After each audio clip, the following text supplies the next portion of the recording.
Hi, I'm Meta Spencer. Today, let's go to Ottawa, but maybe vicariously, let's go to Tunisia and to North Africa and the Middle East and think about all the things that have happened in the last 10 years since the Arab Spring. I want to speak with Monia Mazig, who is a Tunisian woman living in Ottawa. She became very famous early on because of the uh, persecution given to her husband, who was incarcerated in Syria and tortured and abused. And it took a lot of action on her part to get political support behind getting him liberated. So he's been back in Canada a long time. And then she became very involved with the NDP and ran for parliament and has been doing a lot of work on human rights. But she's also a novelist. So I think nowadays she considers herself primarily a writer and spends her time doing that more than as at least as much as she is doing human rights work in Ottawa. So, good morning, Monia. How are you? Hello, good morning, Meta. I'm fine, thanks. The only time we have met was Mm. about 10 years ago when I was hosting dinners for Science for Peace. And you came down and gave a talk Hmm. to a dinner group, if I'm not Correct. mistaken. Yeah. Yes, yes. And so things have gone on quite a bit. A lot of changes have taken place since then.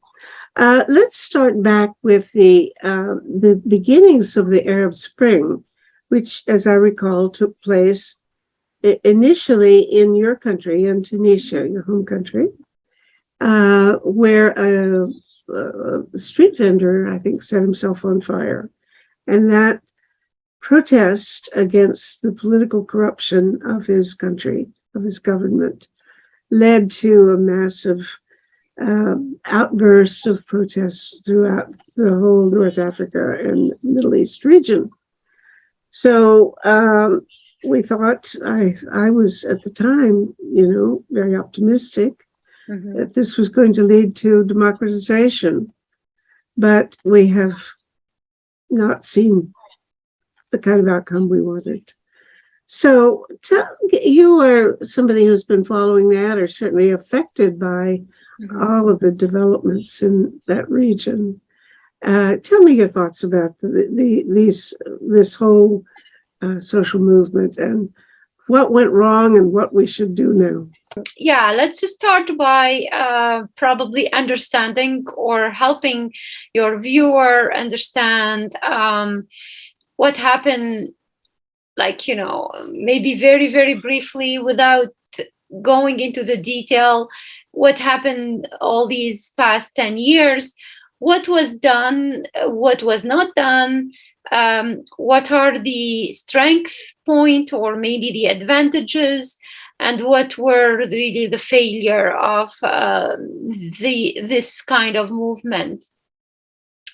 um, I remember very vividly in 2010 December, here in Ottawa, I gathered with some other like Tunisian activists and in front of the Tunisian embassy because we were supporting already at that time the protest, the popular protest going on. As you mentioned, the spark later on would become the death of Mohamed Bouazizi, who was a street vendor, and as you said, like who basically, unfortunately, set himself on fire because he was humiliated. And it is very important to go back to this, symbolic sort of an incident. So he was arrested and humiliated and actually somehow physically assaulted by a police officer at that time.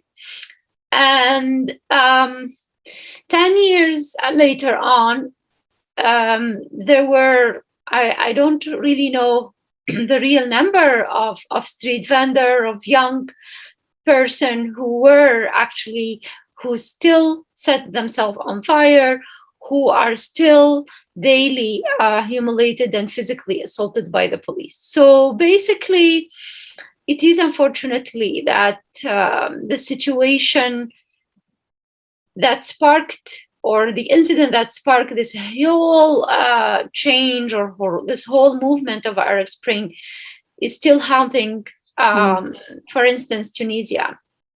Well, for a while, for 5 years at least, the reports that we read were that Tunisia was the only country that seemed to have been coming out as a democracy.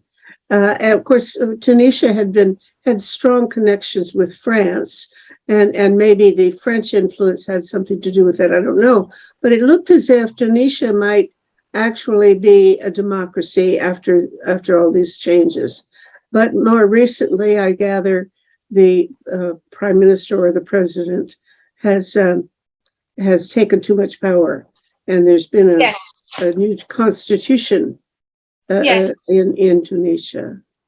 Yes, and it was like for these past 10 years, there was a democracy. There was really, if maybe it's not a perfect, it's not an ideal, and I wonder where we can find this ideal anywhere in the world, but nevertheless, there were, it is undeniable that there were many attempts, and many also really not only attempts, but also implementation of a democratic institution. The first thing, they were a democratic open election, and they were not they were watched by international groups, and they were said to be open and transparent and democratic. So we had that. Even the current president right now, who taken a lot of the power, if not all of the power, after his coup in 25th of July 2021, was elected democratically. So I think this is really what happened, is that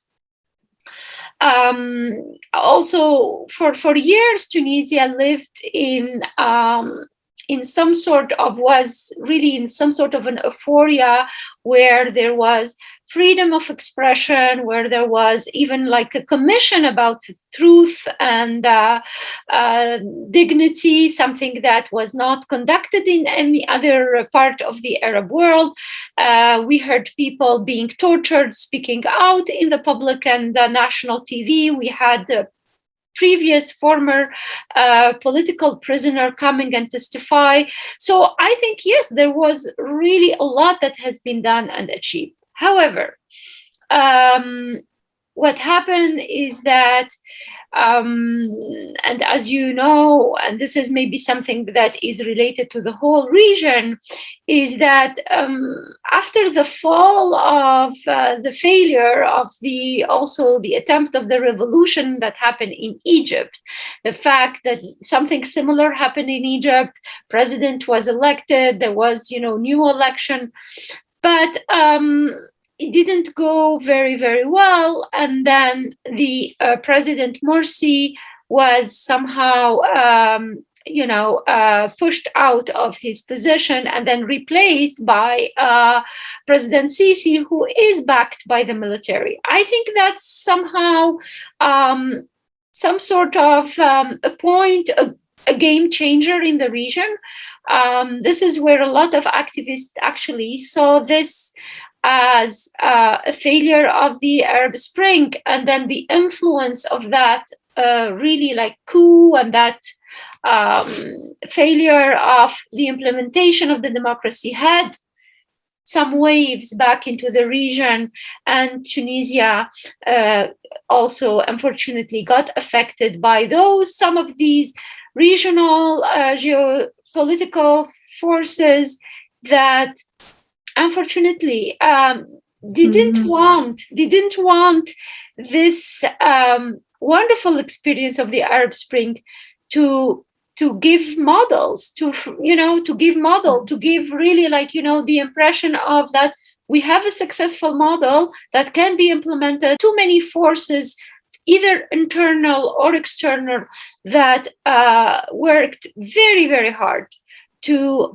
make this look as chaotic, which it was to a certain extent, but we are talking about only 10 years, right, of a democracy. So yes, there was some chaos there, but yeah, they tried to say, let's get rid of this because this made us poor. This made us, we don't have any law and order. We don't have, so too many things happen. And I think people, like, simple people, and were just disgusted by what they saw being called as democracy. And today, they, at least so far, they are supporting a president that took over all the power in his hands. How much of that influence is from outside, and how much is there internal disappointment with the government that would occur anyway because it's not going as well as they'd like? But is there any evidence that, for example, the Egyptian government is trying to persuade or coerce or influence the politics in the region to be undemocratic? It is not wrong to say that there are forces supported by the United Arab Emirates financially, but also politically, that, and of course, when we talk about the United Arab Emirates, we talk about monarchy, we talked about dictatorship, we don't talk at all about democracy.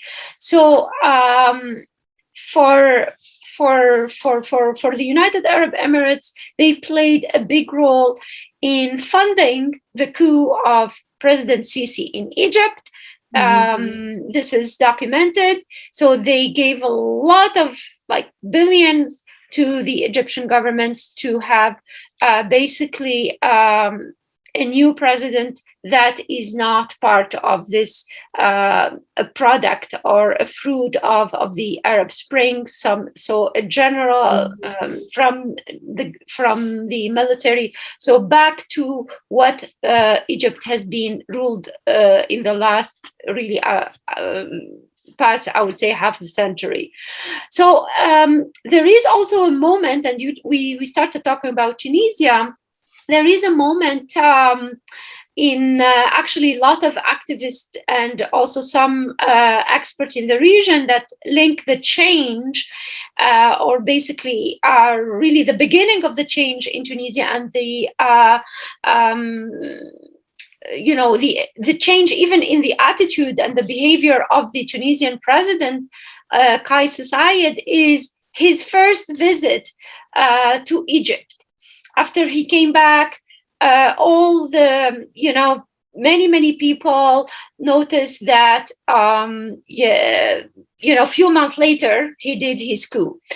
There were some articles that came out also talking about, even before the coup, about documents that were leaked to the media telling about a coup coming. So even the opposition in Tunisia, even the political parties heard about that and dismissed it. They said, no, this cannot happen. But unfortunately, on July 25th, 2021, 3 months, I think the visit to Egypt was sometime in April. And then a few months later, the prime minister was dismissed, and the parliament was barricaded with the military tanks, and basically the president took over, used the constitution that was the 2014 constitution that was worked after the Arab Spring, with the consensus of many political parties, of many leaders. He used that an article in there to grab the power and to basically start a new era. So he dismissed parliament and all the opposition. Yes, and all the political parties, which is very, very unusual and unheard of. Even during the time of President Bourguiba, for example, the first president who reigned for years after the independence, yes, he was the one man sort of really like president, but there were political parties even after the second president Ben Ali, the one who flee the country under the protest of the street in 2011, even under him, there were like political party opposition. Some of them recognized, some other not recognized. But this is something that has been really like, we have a long history of political parties, but this new president said all of them are corrupt. They don't deserve to be representing you. And even if he said, I will have new election, they said it won't be with political parties, and the parliament that they were electing a few years ago won't be the same way as it was represented before. When your president went to Egypt, what would have caught his attention and persuaded him to make such change? Would it be what kind of conversation do you suppose he had with the Sisi? Yes, I think what you are saying is very, very interesting, and it's not at all simplistic. I think it is. It's in the mind of a lot of people who have been following what happened in Egypt, in Tunisia, in Syria as well, in Yemen, in all these countries that have those uprisings, those people holding this famous slogan of, the people want the fall of the regime. This became really all across the region, and wondering what is behind this backward sort of this change, that happened in Egypt, that happened obviously also in Tunisia. Yes, part of it is ideological, for sure. So for years, the population has been really like looking here or there, and they give a chance, basically, for many, many years. They give it to those who are claiming to be protecting and assuring that everybody has something to eat, no matter what they think, and no matter. So I think for years, and still many countries in the Arab region has been under this mentality. It's okay, whatever the human rights are, but as long as we. And I think Arab Spring brought another dynamic that said, we don't really need to be here and there. We don't really need to choose between this and this. We wanted to build something new. The Islamic parties in many of the countries happen to become the one who won those democratic elections. So basically, they, with everything you can say against those parties, they won the election, the election democratically, like it happened in Gaza Strip, years ago, like it happened in Algeria. And I think this sort of new experience where we have an ideological party, new, that is also that is to some extent scary for some people, and scary, for some, legitimately scary. I think to become in power and to form government, I think this is something that was basically unheard of. It didn't succeed in Gaza. There was immediately after that an attempt to, to put this all down. It didn't. Wait, I'm lost about what was happening in Gaza. Which what kind of political party are we talking about, or movement? That was years ago. I think in 2006, there was some election, and Hamas came into power, and then immediately after there was an attempt to actually to have this sort of government basically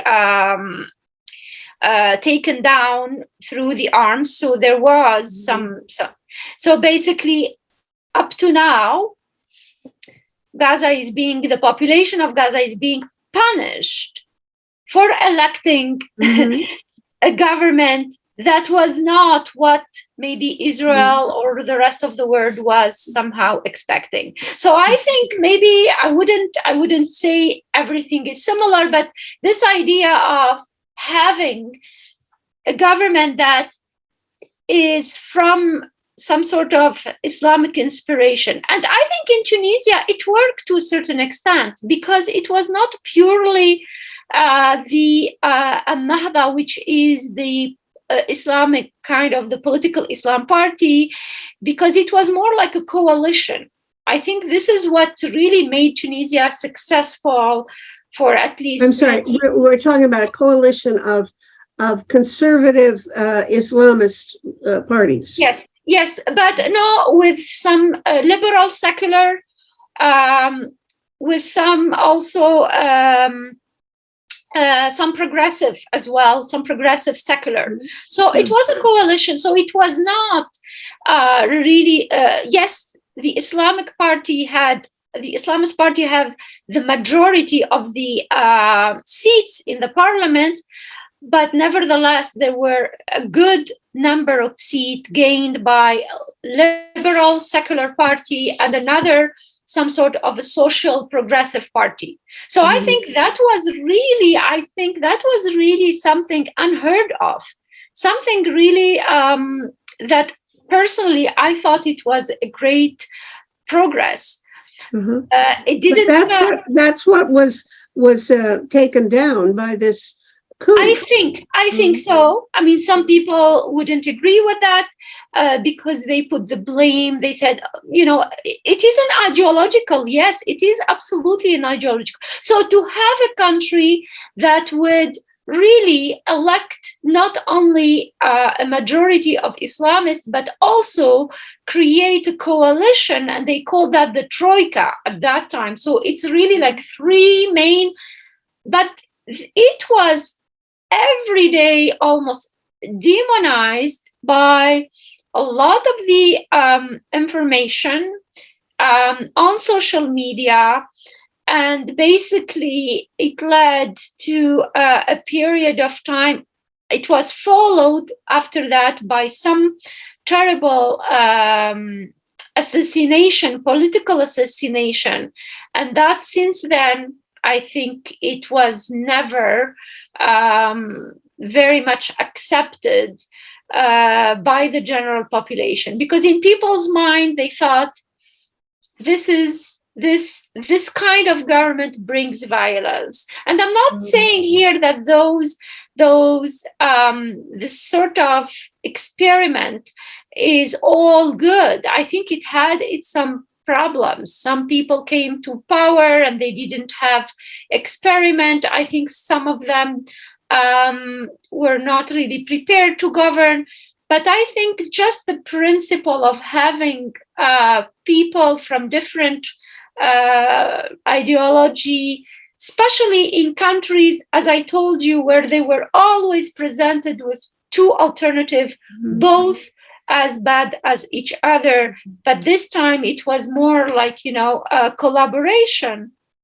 So I think, what was the attitude of Western countries, Canada or the US or Britain and so on, the EU countries, toward this coalition government? they put a lot of money. They put a lot of money and resources. I was talking with a friend of mine who actually lived in Tunisia during that time and who is super, super enthusiastic about that experiment. And she told me, you know, it was some sort. Tunisia became like, you know, as a laboratory of democracy for 10 years. And yes, there were a lot of funds by Germany, by the United States, by many countries. It brings us to the same picture as probably, you know, as what happened to Romania after the fall of Ceausescu in, you know, in the 90s. Tunisia is the last country in the whole Arab Spring to have failed, you know. And that means that the whole Arab Spring now there's no success. I don't think anybody can say there's an example of success. So, you know, more generally, the question is, what a disappointment, and what went wrong, and what could have been done differently. You know, I was so enthusiastic about it at the time. I thought, like most people, you get all these millions of people out into the street, into the square, protesting, and then within a few days, the government collapses and turns the keys over to the new group, and so you're home free. But that was not the case. It was just one trouble after another in most of these countries. And I sort of, it has to have colored my impression about nonviolent resistance. You know, I've always been a huge proponent of Gene Sharp's, a friend of mine, actually. I thought I've known him a long time, or I knew him a very long time, and was so convinced that that was the way to make social changes. And then I think after that, I came to a different point of view, which is that maybe you shouldn't try something like that until you have got your ducks in order. That, you know, a group of people wanting change should get to know each other and talk and plan and have their proposals all in order before attempting to get some changes. Because, you know, it was as if you know, they were a little bit surprised that it was, in many cases, it was easy to get control of the government for a few minutes, and then you find they weren't ready. They didn't have plans in order. They didn't have a government ready to function. And somehow, I guess I think I now believe that a little more caution, not so much caution, I don't want to go that direction, but care about planning and political institution building in advance is a really important prerequisite for success. For example, right now in Russia, if we had a movement to overthrow Putin, I mean, Navalny might have some ideas, but I don't think very many other people would know. Even if they got control of the government, they wouldn't know what to do, you know. So there needs to be some preliminary work. Yeah, I think this is the lesson that the American learned bitterly and hardly when they removed Saddam Hussein from Iraq, and then there was some sort of a blank, really, like some void that nobody could fill, and that led to chaos, that led to some sort of a civil war, that also led to the emergence of power like ISIS, right? Or all these violent terrorist groups. So I think, yes, for sure, I agree. Maybe Tunisia also was able to succeed because it is the smallest and the smallest geographically speaking, but also geopolitically speaking, it has the least some sort of to lose. In Egypt, the stakes were very, very high. You cannot have a country, an Arab Muslim country in the region competing with what Israel called itself the only democracy in the Middle East, right? That's something that cannot be accepted into this sort of narrative. So I think for Egypt, this is why the experiment did not really last for long. However, for Tunisia, it had really many stars aligned for the success. It's a small country. It is a country far from, I would say, the heart of the Middle East, but still enough close to Europe.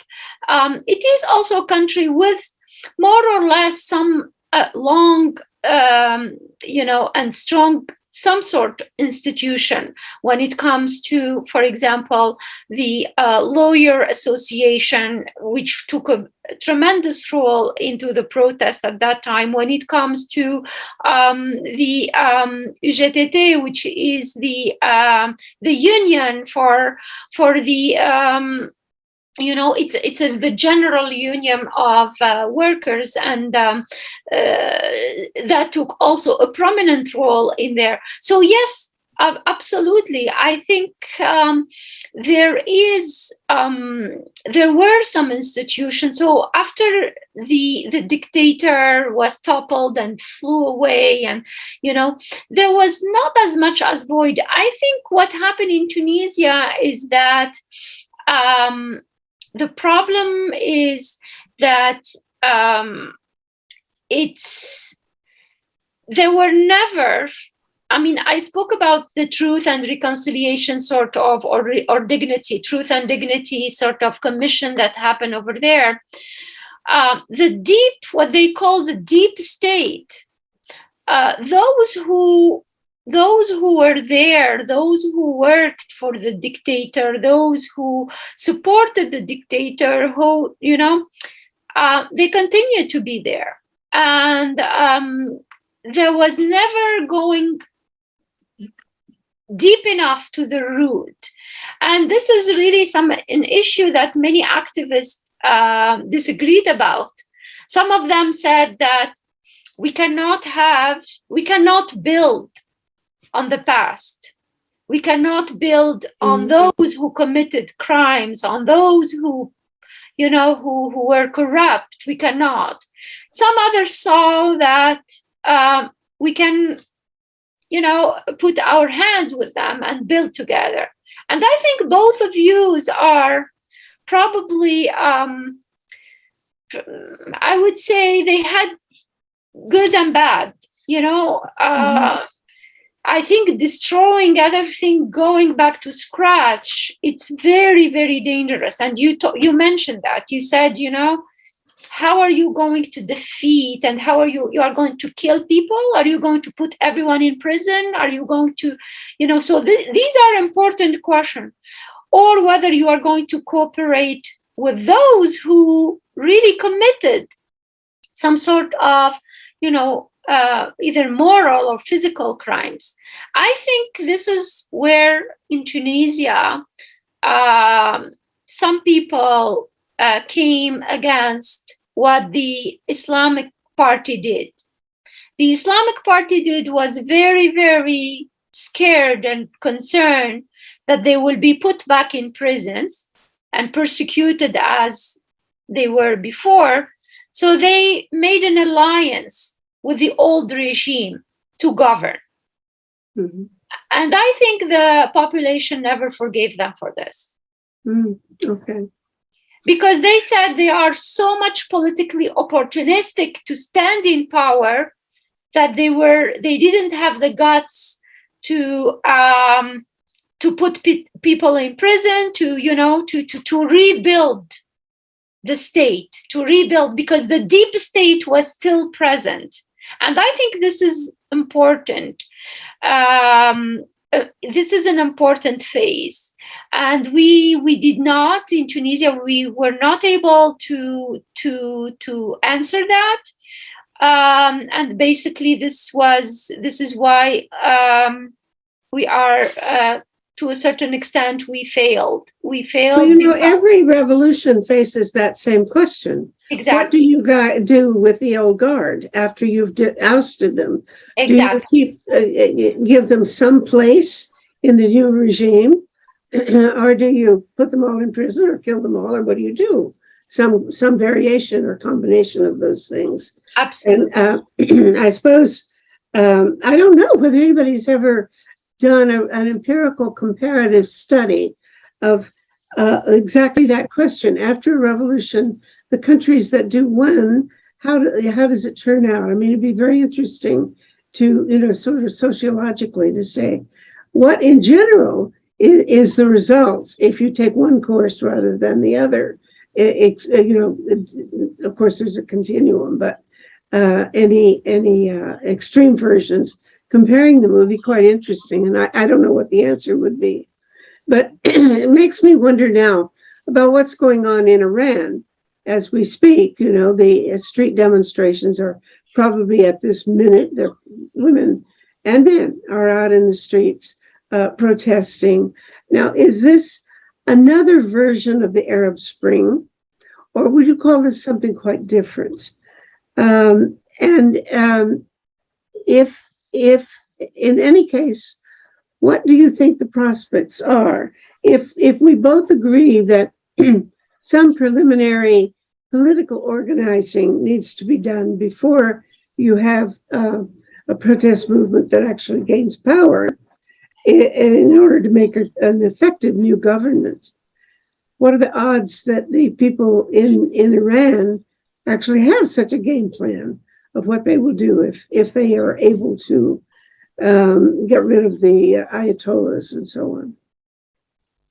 Yeah, that's an important question as well, because the question is about the alternative, right? What is the alternative? And we started our discussion talking about how for many years the you know, population in the region were really given two alternatives: a dictator or the you know, a ruthless dictator behind some sort of a secularism, I think, hiding behind that, or an Islamist sort of inspired movement whatsoever. And I think for the case of Iran also, the question of alternative is I'm sure is in the mind of a lot of people who are on the street, who are, because it's not enough to come out and decry and, you know, be opposing. It's another matter also to say what is the solution, what is the alternative. And I think, yeah, absolutely, it is very important. So right now, you know, the movements, the current movement started simply as a protest by women. Exactly. About their mistreatment and their subjection. But it looks like, from pictures that I see, there are now as many men in the streets as there are women, or almost. I maybe haven't been following it closely enough, but it's not just a movement or a protest movement by women. It looks more like a revolutionary movement, wanting to get rid of the whole regime and replace it with something more progressive. Do you think that, or am I misreading the situation? I think it is hard to understand what's going on because there are two layers. I think there is one, for sure, layer of people, like you said, accumulation of problems, whether it is women being controlled and policed on what they wear, and then how, you know, they are treated violently and severely by those you know, morality police, or this is one layer, but I think there is another layer of total general discontent of if we are talking about the Arab Spring that lasted 10 years, this is a revolution that started in 1979, and then we are talking here about more than 30 years. So I think, yes, the list of discontentment of problem is very, very big and very, very long. So is it going to be only a matter of, okay, maybe the police morality is going to disappear? Because I think I heard some Iranian women talking about it, that they said they had already raised the issue of this sort of, whether we should keep it or not. Is it only maybe a question of mandatory, hijab wearing? So is it only maybe give the women the right to choose whatever they want to wear? So this is, or is it a much deeper, really, list of issues like freedom of expression, like the economy also play a big role in this discontentment, what's going on. So I don't know. I think the longer those protests, and I think that the regime is very scared now, because the longer these protests are going to continue, the more groups are going to come and piggyback, and they are going to really, increase this list for change. So what started maybe like a protest because women were killed or were, violently assaulted because of what they were, is going to open some sort of, the lid on all other legitimate problems and issues. So I don't know. I cannot predict. I think I have seen the reaction of the regime become more and more nervous. So from maybe dismissing it at the beginning or trying to hide it, now they are trying to imply that there are external forces trying to bring them down. So I think, yes, it is a serious moment for Iran. All of the concerns that I just voiced a little while ago about the need for pre-organizing before you have protests, the need to create groups of people who know each other and know what their policies are and what they will do when they get power. I don't see that can have taken place given the emergence of the thing from a group of women objecting to, the hijab. That can't have been already organized now. So that detrimental condition sounds as if it may be condition the circumstance now in Iran as well. I'm guessing. Yes, I think so. I think it is. I was watching recently something about Iran and talking about the flags carried during some of these protests, and some of these flags are actually flags of the monarchy of the former. Really, the Shah? Yes, exactly. So I think this is maybe some also activists who look for a change do not want this to happen, because you cannot change the Ayatollah, or the Republic, the Islamic Republic, by something from the past, something that also. So I think also what a lot of people maybe do not know in the West here, like maybe Canada, is that the Iranian population and the Iranian people are very, very. They have a long history of revolution. They have a long history of really, like, organizing and resisting. I think this is very important to take into consideration when we watch these protests happening. They are very much patient, and they stick to their demands, and they have done this before even the Islamic Republic. So I think it is what we are seeing. It is not unnatural. It is really part of the Iranian psyche. It is part of the Iranian history, and who knows where this is going to bring them. Well, I mean, I think we probably both are rooting for them. At least I certainly am, and very enthusiastic. It would be almost anything would be better than what they have.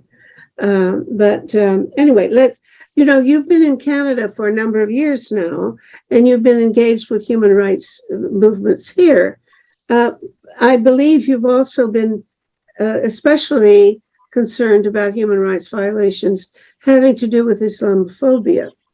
We don't have much time to talk about that, but tell me what your analysis is about how serious is this as a problem in Canada, and what have you been doing about it, and what do you think the rest of us should do about it? Well, yeah, I think this is an important question. I have been working on this issue for years, but I think after the Quebec shooting in 2017, where a young man came into a mosque and killed 6 Muslim men in the mosque, I think for me, fighting Islamophobia took a different sort of turn and took a different meaning as well. Because before it was, I would say, and I'm not trying to minimize here, but I would say it was, whether you have the right to wear a headscarf or not, whether you have the right to ask your employer for a prayer room, or whether you ask, for and I think those are, or whether somebody glare at you or push you, or so I think this is how the meaning of Islamophobia. But I think after that terrible shooting in Quebec City, Islamophobia meant that we are talking about here killing people. Talk about people that you hate, that you dehumanize, and that you come to kill. The same thing after what happened in 2021 with the killing in July, with the killing in Ontario, London, Ontario, of this family, the Afzal family, of 4 members, leaving the last one orphan, the only one in the family. So I think, and then another also someone, a man of 56-year-old who was watching, who his role, he's like a voluntary, some sort of person, like security for a mosque, and he was assassinated by a neo-Nazi. So I think, yes, Islamophobia in Canada is really scary, to say the least. There are many groups that are, very active. They have some military training.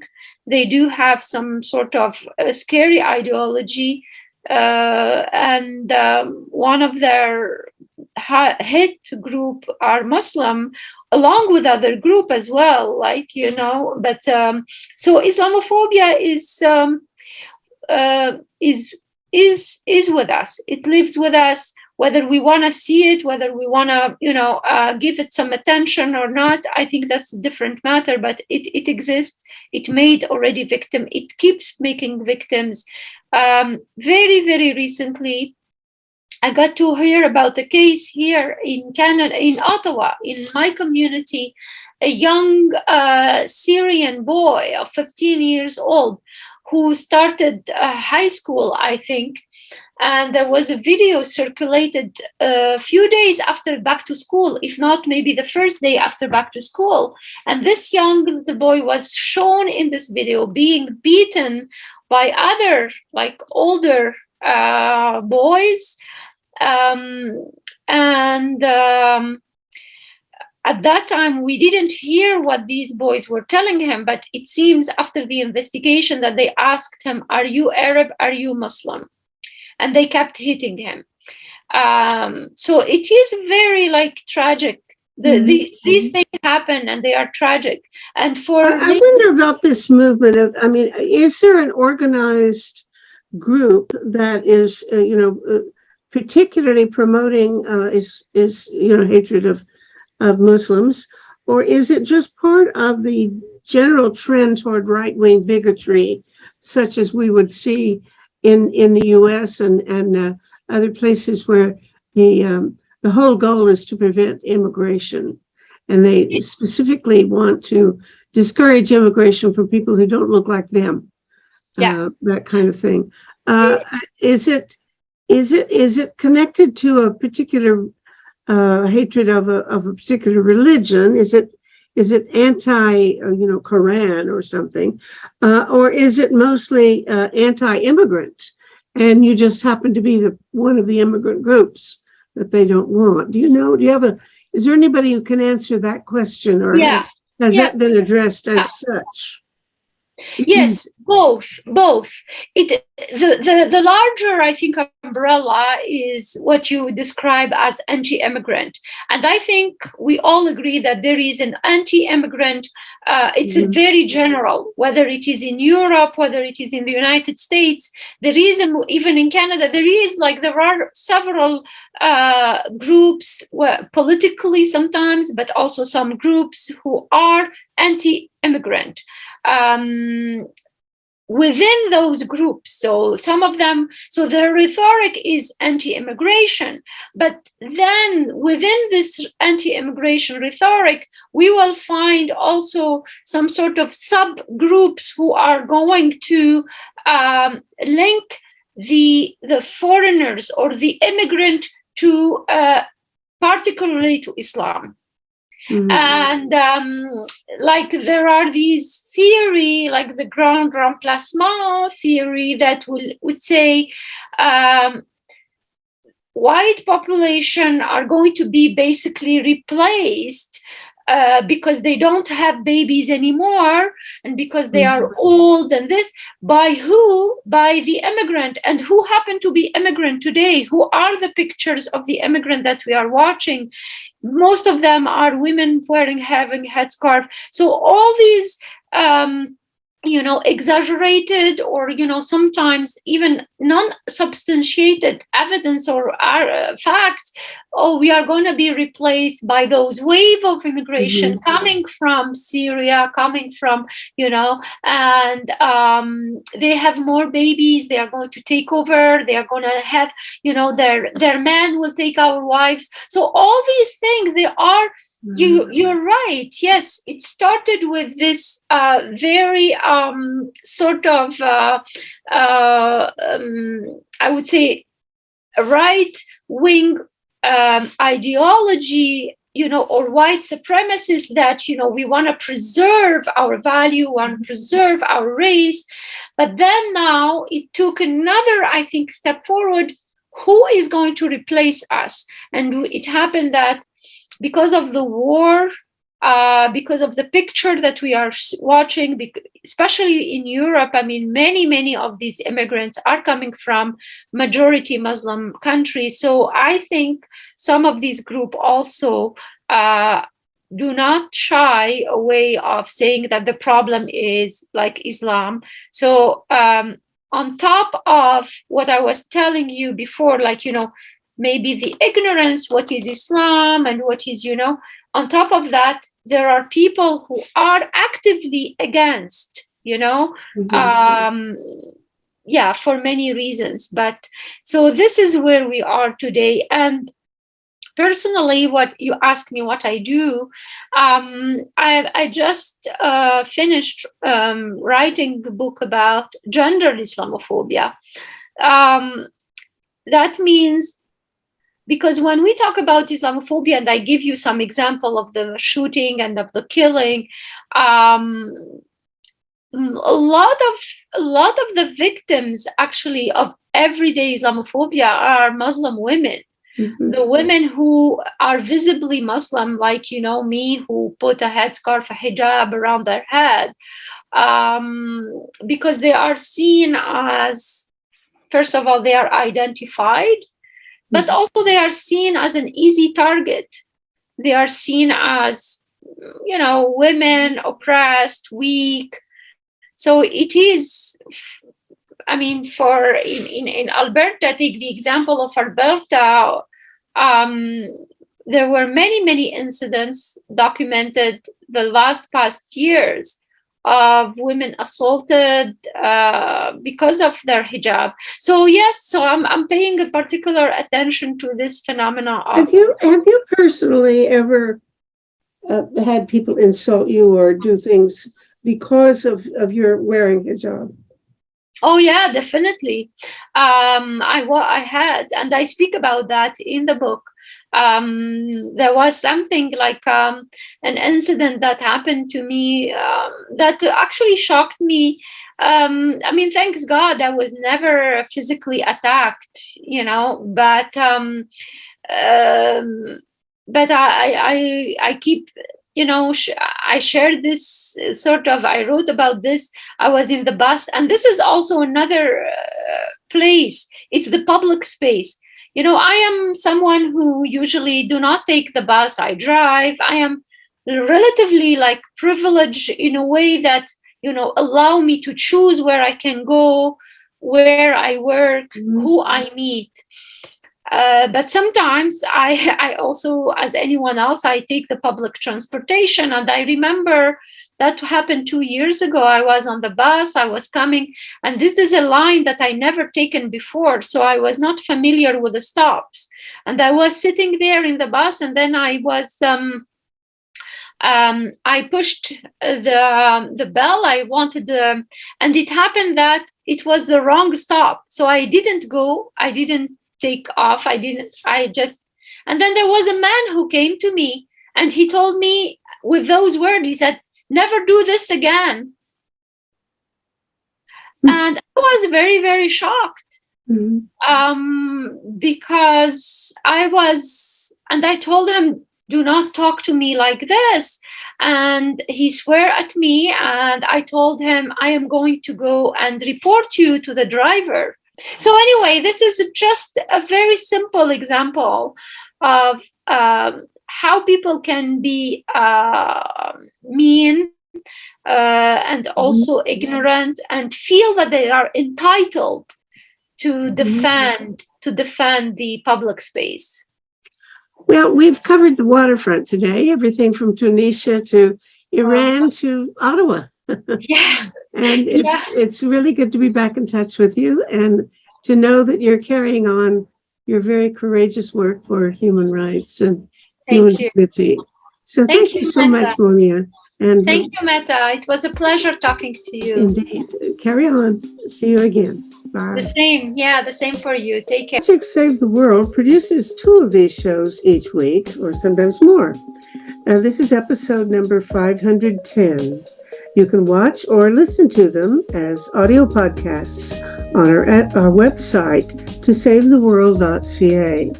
People share information there about 6 global issues, To find a particular talk show, enter its title or episode number in the search bar, or the name of one of the guest speakers. Project Save the World also produces a quarterly online publication, Peace Magazine. You can subscribe for $20 Canadian per year. Just go to pressreader.com on your browser, and in the search bar, enter the word peace. You'll see buttons to click to subscribe.